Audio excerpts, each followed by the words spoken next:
Hey there, Avra here with Cami. Are you a Google Classroom user? Have you ever combined Google Classroom and Cami? Did you know that if you make a mistake on a Google Classroom assignment and it's a Cami assignment, you can quickly and easily change it? Push all the changes out to your students at one time. Let's take a look at the possibilities. Let's use this activity as an example. One of the things that makes Cami special is the ability for teachers to be able to bring any type of file into Cami and then create scaffolds and supports to help students be more successful. If you'll notice in the margin, this teacher has created several different types of comments. The first, at the top, is a voice comment. Voice comments can be up to 5 minutes long. They can include instructions, tips and tricks for success, or anything that the teacher would like. Additionally, this is a video comment. Video comments can be up to 20 minutes long. They can record the physical environment. Teachers also always have the option to bring in pre-existing videos from different cloud storage or from YouTube. All of these scaffolds can help support students as they do their work. When teachers feel that they've got their assignment ready for their students, they should go up to the top left and just double check that they know where the assignment is stored. By default, Cami stores files in a folder called Cami Uploads. This can be changed. If you're using Google Classroom, all you have to do is go up to the top right to the purple Share button.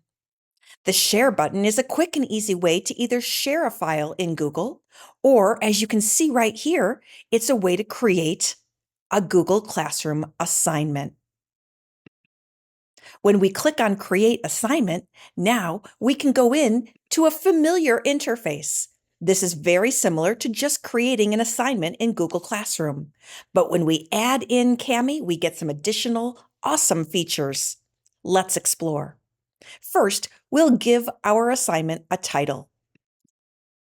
Next, we'll double check the settings here on the assignment. This is making a copy for each student. If you ever wanted to create a collaborative assignment, that could be changed. Up at the top right, we'll need to select the class that we want to assign this to, and we'll also explore the typical parameters here that we normally would do in Google Classroom. At the bottom right are some additional settings that are unique to Cami. Feature control is an opportunity for teachers to go in and select which tools or features in Cami they'd like their students to have access to. We'll explain more about this in another video, but just know that you can turn all of the tools on or off, and then simply choose the tools that students will need in order to be successful in their learning environment. Additionally, sending Cami instructions to students and add links for mobile devices are definitely parameters for you to explore on your own. We always suggest choosing Add Links for mobile devices. Not only does this make a quick and easy link for any students who might be using a mobile device like an iPad, but it also makes a quick link for students to click on whenever they're using any device.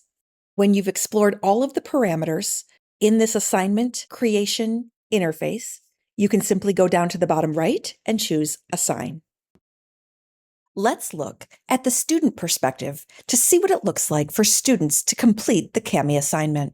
So what they'll do is head to Google Classroom and click on the assignment. Then they can simply choose Open with Cami. From here, it opens the Cami assignment in a new tab. Students have full access to all of the recordings and other scaffolds that teachers may have placed in the margin. Additionally, students only have access to the features that the teacher has chosen for them to be able to access. This is called feature control. And again, we share more details about feature control in another video. So what students can do is use the text box to share information, like put their name, or in this case, label the different bodies of water. When students are done with their work, they'll head up to the top right The share button has become the turn in button. So they'll click here on this purple turn in button, and then they'll be prompted to submit their work by clicking turn in once again.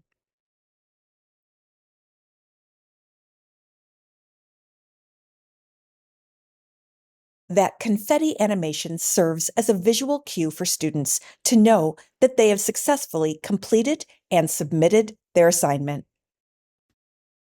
As a teacher, when you want to be able to keep a pulse on how your students are doing, or after they've all turned in their assignments, you can head to the Kami assignment, open it, and you also can choose Open with Kami. This is something that can happen while students are working or after they've turned it in. This is going to open something called Class View. Class View is a view where you can see all of your student work in one place. Again, students do not have to have turned in the assignment in order for their work to show in this environment.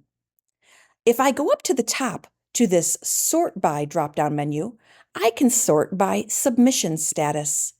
This allows me to see the students who have turned in their work so far. It's denoted here in this green turned in oval at the top left. I can quickly and easily scan through each student's assignment and take a look at how they're doing. As I do this, I can give feedback using all of the Kami tools. For example, if I'm the teacher reviewing student work, I could use the drawing tool to annotate and give some feedback. I could also use the comment tool. I might leave a text comment, or even easier, I might leave a voice comment. Hey there, it looks like you've forgotten to label a couple of the bodies of water, as well as a couple of the land masses. Also, it looks like you skipped number 3. Please finish this up and resubmit.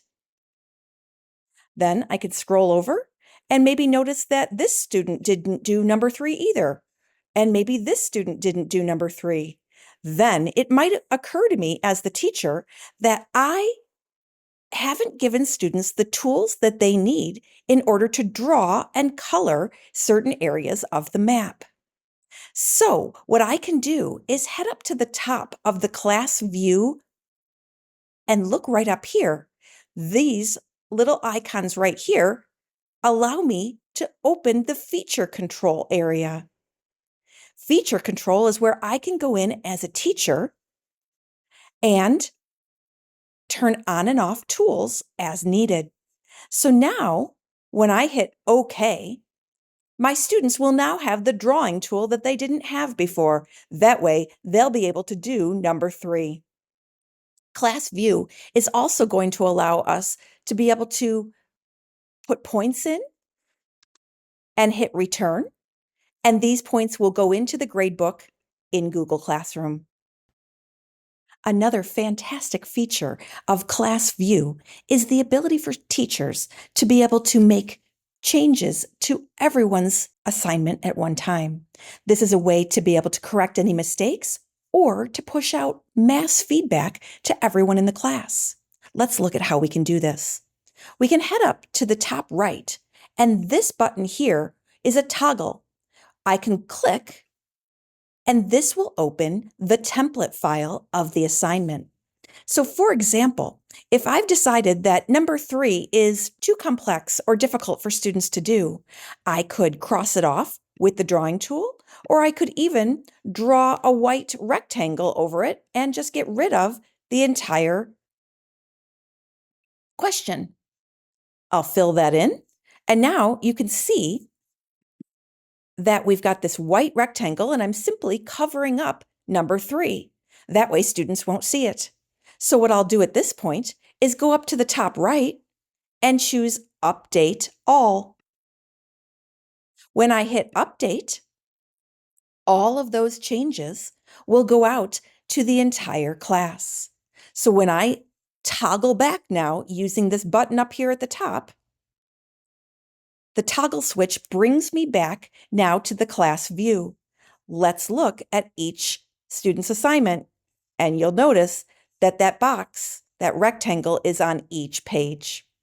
I could have also have given some verbal instructions if students were confused, or I could have added a video or anything else so that way students can be more successful as they're working through an assignment.